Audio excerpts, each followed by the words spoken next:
एक तार में 20 एम्पियर की धारा प्रवाहित हो रही है। ये आपका तार है और इसमें आपका 20 एम्पियर की धारा प्रवाहित हो रही है। 20 एम्पियर। इससे कह रहा है कि 10 सेंटीमीटर दूर, समझ रहे हो सब ना? इससे कह रहा है कि 10 सेंटीमीटर दूर कोई इलेक्ट्रॉन है और इस इलेक्ट्रॉन पर लगने वाले बल की गणना कीजिए। पहला कंडीशन है कि जिधर धारा प्रवाहित होती है उस दिशा में। दूसरा कंडीशन है कि जिधर ये तार है उस दिशा में। और तीसरा कंडीशन है कि इसके और इसके दोनों के लंबवत, या तो ब्लैक बोर्ड के लंबवत बाहर या बोर्ड के लंबवत अंदर। ठीक है ना? बोलिए, सबसे पहले इस इलेक्ट्रॉन को हम लोग बल निकालेंगे। आराम से देखिए, इधर समझ जाइएगा। सबसे पहले इस इलेक्ट्रॉन को हम लोग बल निकालेंगे। तो इलेक्ट्रॉन जब किसी चुंबकीय क्षेत्र में गति करता है तो उस पर क्या करता है? एक बल लगता है कि नहीं लगता है? बोलिए, उस बल का क्या नाम होता है? लॉरेंस बल। तो बोलिए, उस लॉरेंस बल का मान कितना होता है? एक बराबर Q B B sine theta. यही होता है ना? आराम से देखना है, बस लिखना नहीं है अभी। एक बराबर Q B B sine theta.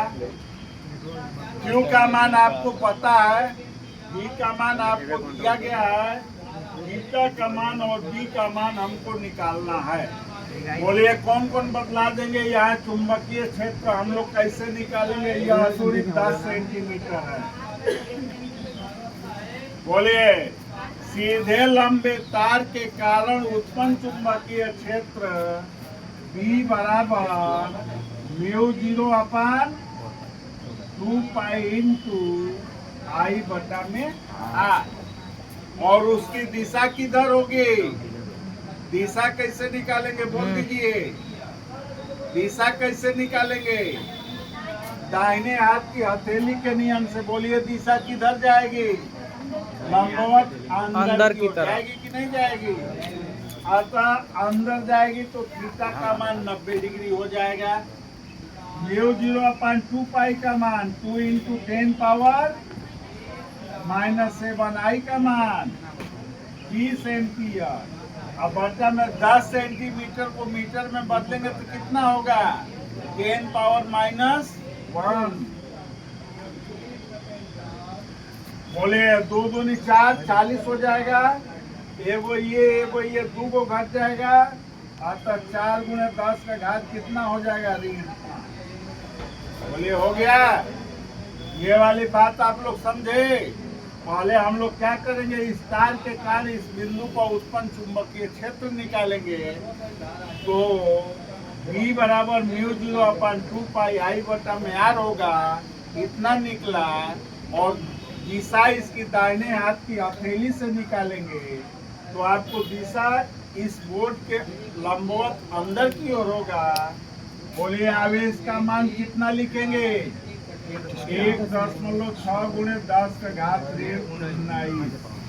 बोलिए, डी का मान आपकी किताब में दिया हुआ है 10 पावर 6 इंटू, बोलिए 4 इंटू 10 पावर -5। और थीटा का मान कितना होगा? अभी बोले हैं कितना होगा? 90 डिग्री। साइन 90 का मान कितना होता है? ये तो यह हो जाएगा। ये बोलिए, आप 4 गुणे 4, बोलिए 69। और याद किया है मेहनत से। इसमें से ये 19 अपान 24 में से 6 जाएगा 18। ये ऋण एक साथ आ जाएगा ना? कितना हो जाएगा? 10 का घात। उत्तर बोलिए, कितना आया है? आया है? गड़बड़ी कहीं है? आया है? बोलो चमका। बोलिए, समझे? चलिए, ईमानदारी से आप लोग बोल दीजिए, कितने घंटे आप पढ़ते हैं? आप बतलाइए, कई घंटा पढ़ते हैं?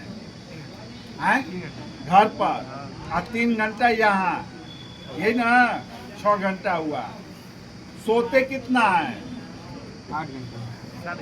7 घंटा, 7 6 13 घंटा। बाकी समय क्या करते हैं?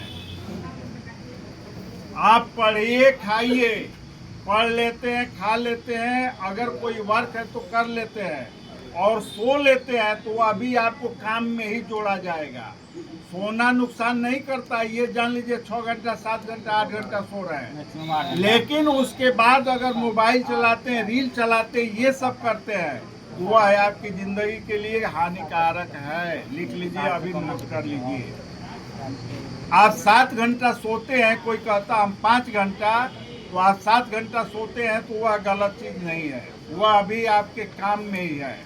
लेकिन आप 7 घंटा सोते हैं, 6 घंटा पढ़ते हैं, बाकी समय में आप कुछ नहीं करते, मोबाइल 4-5 घंटा। हमारे इंडिया में औसत निकल रहा है कि जो जेन माने युवा वर्ग है वो 5-6 घंटा रील चला रहा है, वह है आपकी जिंदगी का सबसे खतरनाक चीज है, समझे?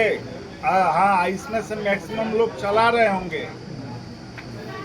सो रहे हैं आप, वो एक काम कर रही है, और जान लीजिए फालतू का अगर कोई वर्क नहीं है घर पर तो आप सो रहे हैं तो वह ठीक है, लेकिन आप अगर मोबाइल चला रहे हैं तो वह गड़बड़ है, उतार लीजिए।